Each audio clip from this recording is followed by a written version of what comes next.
Gaza और Israel के बीच लगातार युद्ध जारी है और युद्ध विराम के प्रयासों के बीच गाजा में इजरायली हमलों में शनिवार को 72 लोग मारे गए हैं, जिनमें से 12 लोग गाजा सिटी में फिलिस्तीन स्टेडियम के नजदीक बने शरणार्थी शिविर में मारे गए हैं, जहां पर बेघर होने के बाद ये लोग रह रहे थे।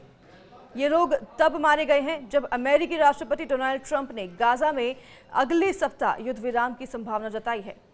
तो वहीं गाजा में अभी भी 50 इजरायली नागरिक बंधक बने हुए हैं, लेकिन इनमें से बमुश्किल 25 के ही जीवित होने की संभावना है।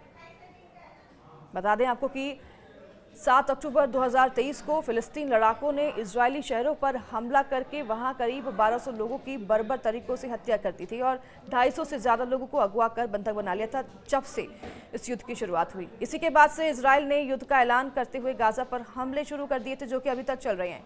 इजरायली हमलों में अभी तक 56,000 से ज्यादा फिलिस्तीन मारे जा चुके हैं और गाजा की ज्यादातर इमारतें बमबारी में ध्वस्त हो चुकी है, यानी कि गाजा पूरी तरीके से नष्ट होने की कगार पर है। तो वहीं बंधकों की रिहाई के लिए हमास पर दबाव बनाने के लिए इजराइल ने करीब 3 महीने तक गाजा की खाद्य सामग्री और अन्य जरूरी वस्तुओं की आपूर्ति को रोके रखा। यानी कि 25 इजरायली नागरिक जो कि बंधक हैं, ये संभावना है जिसमें से 25 जो हैं बताए जा रहे हैं वो जीवित नहीं है, यानी कि 50 बंधक नागरिकों में 25 जीवित होने संभावना है, जिसके लिए अभी तक 56,000 से ज़्यादा लोगों की मौत हो गई है इजरायली हमले में। इजराइल लगातार हमले कर रहा है, तो आप ये आंकड़े समझ सकते हैं। 25 इजरायली नागरिकों के सामने 56,000 फिलिस्तीन। गाजा में इजरायली सेना द्वारा लगातार जो है इमदादी रसद और लगातार रोके जाने से वहां के खाने और पानी की ज़बरदस्त किल्लत हो गई है। हर तरह के सोर्सेज जो हैं इजराइल ने बंद कर दिए हैं, जिससे कि किसी भी तरह का खाना गाजा में नहीं पहुंच पा रहा है और इसका सबसे बुरा असर मासूम बच्चों पर पड़ रहा है, जो लगातार कुपोषण का शिकार हो रहे हैं।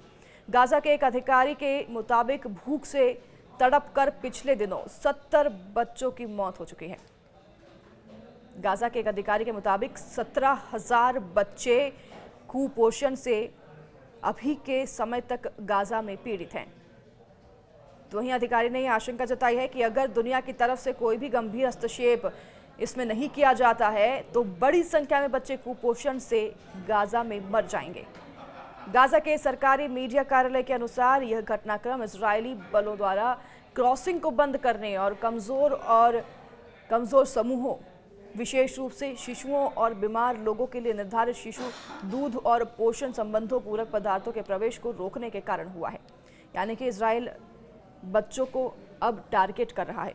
इसमें यह भी कहा गया है कि यह व्यवहार युद्ध अपराध और मानवता के खिलाफ अपराध है और यह इजरायली कब्जे को अंतर्राष्ट्रीय मानवीय कानून और जिनेवा सम्मेलनों के घोर उल्लंघन में नागरिकों, विशेष रूप से बच्चों को खत्म करने के लिए एक हथियार के रूप में जानबूझकर भूखमरी का उपयोग करने का खुलासा करता है।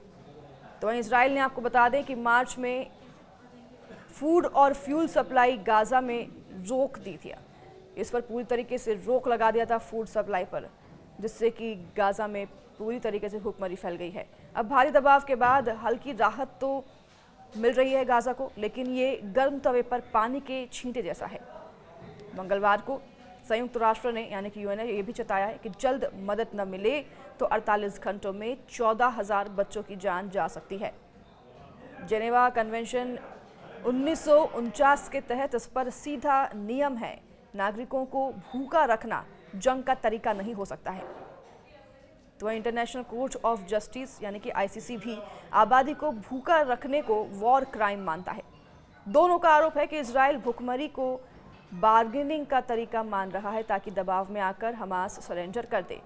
तो वहीं इजरायली हमलों में अभी तक ये जानकारी आपको दें कि 56,000 से ज़्यादा फिलिस्तीन मारे जा चुके हैं और गाजा की ज़्यादातर इमारतें बमबारी में ध्वस्त हुई हैं। साथ ही बंधकों की रिहाई के लिए हमास पर दबाव बनाने के लिए इजराइल ने करीब 3 महीने से गाजा में किसी भी तरह की फूड सप्लाई पर रोक लगा दी है। अन्य ज़रूरी वस्तुओं पर भी रोक लगा दी गई है, जैसे कि वो गाजा में एंटर ना कर सके। इसी महीने जब सीमित आपूर्ति की अनुमति दी गई तो उसमें वितरण केंद्रों पर आए फिलिस्तीनियों पर फायरिंग भी की गई थी और इस घटनाक्रम में अभी तक करीब 200 फिलिस्तीन मारे जा चुके हैं। तो वहीं इस भूखमरी के कारण सबसे ज़्यादा बच्चों के मौत के आंकड़े सामने आ रहे हैं।